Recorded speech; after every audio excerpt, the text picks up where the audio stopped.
اپنے بچوں کا نام بلال رکھو۔ کون ہے بلال رضی اللہ تعالی عنہ؟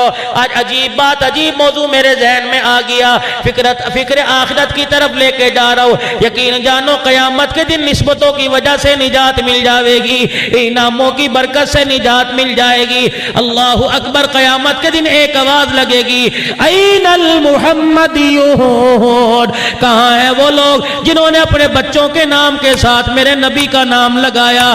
دائیں بائیں سے لوگ آئیں گے، جی میرا نام بھی محمد اسلم ہے، میرا نام بھی محمد ارشد ہے، میرا نام بھی محمد سلیم ہے، فلانے فلانے لوگ آئیں گے۔ اللہ جل شانہ سب کے چہروں پہ رحمت والی نظر فرمائیں گے جلدی آ جاؤ، دھوپ بڑی ہے، میرے عرش کے سائے کے نیچے آ جاؤ۔